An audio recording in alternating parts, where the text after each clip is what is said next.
அன்பு தமிழ் சொந்தங்களை YouTube channel மூலமாக அவங்க எல்லாரும் சந்திப்பதில் மிகுந்த மகிழ்ச்சி அடைகிறேன். கலைஞர் மகளிர் உதவித்தொகை திட்டம் வந்து விரிவுபடுத்த போறதுன்னு சொல்லிட்டு முதலமைச்சர் மு.க.ஸ்டாலின் வந்து அறிவிச்சிருந்தாரு பாராளுமன்ற தேர்தலில். இந்த விரிவுபடுத்துதல் வந்து எப்ப நடக்கும் அப்படின்னு சொல்லிட்டு மக்கள் கேள்வி கேட்க ஆரம்பிச்சிட்டாங்க. எடப்பாடி திரு பழனிசாமி அஇஅதிமுக பொதுச் செயலாளரும் கேள்வி கேட்க ஆரம்பிச்சிருக்கிற சூழ்நிலையில தான் இந்த வீடியோ நான் பதிவு பண்ணியிருக்கேன். தமிழக அரசு விண்ணப்பம் எப்போ வழங்க போறாங்க, யார் யாருக்கெல்லாம் கிடைக்கும், எத்தனை லட்சம் பேருக்கு வந்து இப்ப இந்த உதவித்தொகை வந்து கிடைக்கும் அப்படிங்கிற ஒரு சூப்பரான வீடியோ இந்த வீடியோ பதிவு பண்ணியிருக்கேன். இந்த வீடியோ ஸ்கிப் பண்ணாம பாருங்க. வீடியோ பிடிச்சிருந்தா லைக் பண்ணுங்க, கமெண்ட் பண்ணுங்க, ஷேர் பண்ணுங்க. பெரிய நண்பர்கள் யாரும் வந்தாலும் சப்ஸ்கிரைப் பண்ணி யூடியூப் சேனலுடைய நெருங்கிய சொந்தங்களை அடங்க பக்கத்துல இருக்க பெல் பட்டனை கிளிக் பண்ணிக்கோங்க. நான் போற நோட்டிபிகேஷன் உடனுக்குடன் வந்து கிடைக்கும். நண்பர்களே, தமிழக அரசுடைய மிகப்பெரிய திட்டம்னு பாத்தீங்கன்னாக்கா கலைஞர் மகளிர் உதவித்தொகை திட்டம்.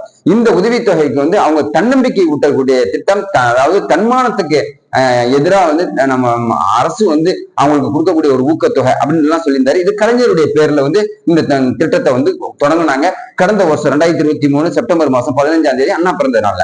ஓகே, இப்போ 1,60,60,000 பேருடைய விண்ணப்பங்கள் வந்து கொடுத்திருந்தாங்க, மக்கள் கொடுத்திருந்தாங்க. இவங்க வந்து செலக்ஷன் பண்றாங்கிற பேர்ல 5 லட்சத்துக்கு மேல வந்து வருமானம் இருக்குது, அரசு உதவித்தொகை உங்களுக்கு வருது அப்படின்னு சொல்லிட்டு கிட்டத்தட்ட ஒரு 40 லட்சம் பேரை கழிச்சு கட்டிட்டு 1,06,00,000 பேருக்கு மட்டும்தான் வந்து இது வரைக்கும் கொடுத்துக்கிட்டு இருக்கிறாங்க. இது வந்து இன்க்ரீஸ் பண்ணி நம்ம கொடுக்கணும் அப்படின்னு சொன்னாக்கா நிதி தேவைப்படுது. இதனால வந்து 2023 வந்து 12,000 கோடியை வந்து நிதி ஒதுக்கீடு பண்ணாரு தமிழ்நாடு முதலமைச்சர். இப்ப பாத்தீங்கன்னா தமிழ்நாடு முதல்வர் என்ன சொல்றாருன்னு கேட்டீங்கன்னாக்கா, பாராளுமன்ற தேர்தலில் 40க்கு 40 திமுக அரசு வெற்றி பெற்றதுனால இந்த 60 லட்சம் பேர் வந்து எக்ஸ்டெண்ட் பண்ணிடலாம். காரணம் என்ன கிடையாது, அந்த 60 லட்சம் பேருக்கு வந்து பணம் இல்லைன்னு கூட சொல்லிட்டோம், நிறைய ரிஜெக்ட் பண்ணிட்டோம், அவங்க மனசு துன்புறுத்துறதா இருக்கு, புண்படுத்தி இருக்குது. இருந்தாலும் திமுக அரசுக்கு ஓட்டு போட்டிருக்கிறாங்க. ஒரே ஒரு காரணத்துக்காக இவங்களுக்கு வந்து இந்த மாசம் ஜூலை மாசம் 27ஆம் தேதியிலிருந்து விண்ணப்பங்கள் வழங்கக்கூடிய பணி தொடங்கும்னு சொல்லியிருக்கிறாங்க. பிரவுசிங் சென்டர்ல இன்னும் சொல்லணும் வட்ட வழங்கிய அலுவலகத்துல கேட்கும் போது இந்த மாசம் இறுதிக்குள்ள விண்ணப்பம் வழங்கப்படும் அப்படின்னு சொல்லி இருக்கிறாங்க. விண்ணப்பம் வந்து வீடு தேடி வந்து கொடுக்கப்படும் அப்படின்னு சொல்லியிருக்காங்க. ஒவ்வொரு கிராமத்திலயும் சிற்றூர்லயும் வந்து முகாம் அமைச்சு எப்படி எல்லாம் வந்து ஜமாபந்தி நடத்துறாங்களோ அது மாதிரி தேர்தல் அட்டையை வந்து இந்த பேர் மாத்துறது, பேர் சேர்க்கறது நடத்துறாங்களோ அது மாதிரி இந்த கலைஞர் மகளிர் உதவித்தொகையும் வந்து உள்ள கேம்ப் போட போறா அப்படின்னு சொல்லியிருக்கிறாங்க.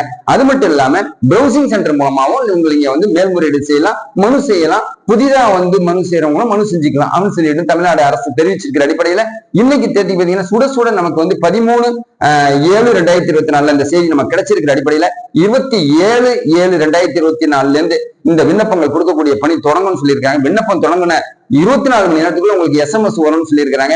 அதன் அடிப்படையில் ஆகஸ்ட் மாசம் அடுத்த மாசம் 15ஆம் தேதி எல்லாருக்கும் அந்த 1000 ரூபாய் வராமல் உங்களுக்கும் வரும் அப்படின்னு சொல்லிட்டு தமிழ்நாடு முதலமைச்சர் சொல்லியிருக்கிறதா சொல்லிட்டு நண்பக தகுந்த வட்டாரங்கள் தெரிவிச்சிருக்க அடிப்படையில் யூடியூப் சேனல் சொந்தங்களுக்கு 1000 ரூபாய் கலைஞர் மகளிர் உதவித்தொகையை வந்து எல்லாருக்கும் கிடைக்கும் அப்படின்னு சொல்லியிருக்க. ஏழை நடுத்தரம் பணக்காரங்க பாகுபாடு இல்லாம கிடைக்கும். விண்ணப்பிச்சிருந்தா மட்டும்தான் கிடைக்கும், இல்ல விண்ணப்பிக்கிறவங்களுக்கும் கிடைக்கும். விண்ணப்பிக்க தேவையில்லை, நமக்கு வசதி வாய்ப்பு இருக்கு அப்படின்னு சொன்னா அவங்களுக்கு கிடைக்காது அப்படின்னு சொல்லியிருக்கிறார் தமிழ்நாடு முதலமைச்சர். அது மட்டும் இல்ல ஒரு டிப்ஸும் சொல்லியிருக்கிறார், யாரெல்லாம் வசதி படைச்சவங்களோ அவங்களே முன் வந்து எனக்கு இந்த பணம் தேவையில்லை அப்படின்னு சொல்லிட்டு தான் ஒதுங்கிக்கலாம் அப்படின்னு சொல்லியிருக்கிறாங்க.